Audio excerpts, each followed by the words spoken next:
परमेश्वर का धन्यवाद एक बार फिर परमेश्वर की उपस्थिति में और एक नए वचन के साथ। तो क्या प्रभु के लोग यदि परमेश्वर को छोड़ दें तो क्या परमेश्वर भी उनको छोड़ देता है? या जो परमेश्वर के लोग हैं अगर उसका स्तुति करना इंसान छोड़ दे तो क्या वो प्रार्थना सुनना इनकार कर देता है? वचन में लिखा हुआ है कि परमेश्वर न छोड़ता है और न त्यागता है। ये परमेश्वर का कमेंटमेंट है इंसान के लिए, क्योंकि इंसान को परमेश्वर ने अपने शुरू में बनाया, उसको अपना मन दिया, अपना स्वभाव दिया, अपनी इच्छा शक्ति दी और इसीलिए परमेश्वर इंसान से मोहब्बत करता है। यहोशू उसका पहला अध्याय और उसकी 5वीं आयत में लिखा हुआ है, छोड़ूंगा और न मैं तुझे त्यागूंगा। परमेश्वर न हमको छोड़ता है न परमेश्वर हमको त्यागता है। हम ही हैं जो हमने परमेश्वर को छोड़ दिया। उसी तरीके से जो मेले या नुमाइश में गया हुआ बच्चा, अपने पेरेंट के साथ गया हुआ बच्चा माँ बाप के हाथ छोड़कर वो भाग जाता और खो जाता है और लोगों से कहता फिरता है कि मेरे माता पिता खो गए। माता पिता नहीं बल्कि बच्चा खो गया। बच्चे ने अपना हाथ अपने पेरेंट्स से हटा लिया, उनसे छुड़ा लिया और वो इधर उधर भटकने लगा। वो स्थिति हमारी भी होती है यदि हम परमेश्वर से अपने आप को अलग कर लेते हैं तो परमेश्वर से हम पृथक हो जाते हैं और हम भटकने लगते हैं।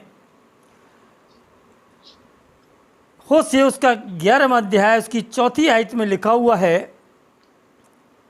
कि मैं उनको मनुष्य जानकर प्रेम की डोर से बांधता आया हूँ।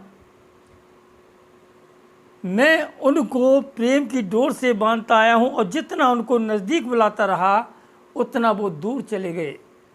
हमको परमेश्वर अपने नज़दीक में रखना चाहता है, हम उतना ही दूर भाग जाते हैं, क्योंकि परमेश्वर का कमेंटमेंट है, ये परमेश्वर का स्वभाव है कि वो ना इंसान को छोड़ता है ना वो इंसान को त्यागता है।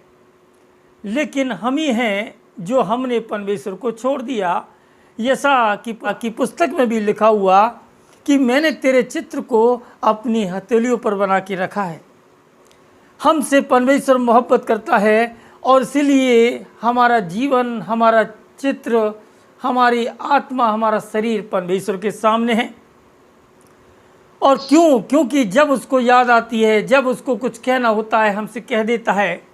वो अलग बात है कि हम ढीठ हो जाते हैं, हम बात सुनने से इनकार कर देते हैं। लेकिन परमेश्वर कहता है कि ना मैं तुझे छोड़ूंगा और ना मैं त्यागूंगा। और वचन में लिखा हुआ है कि तुम उसके निकट आओ तो वो भी तुम्हारे निकट आएगा।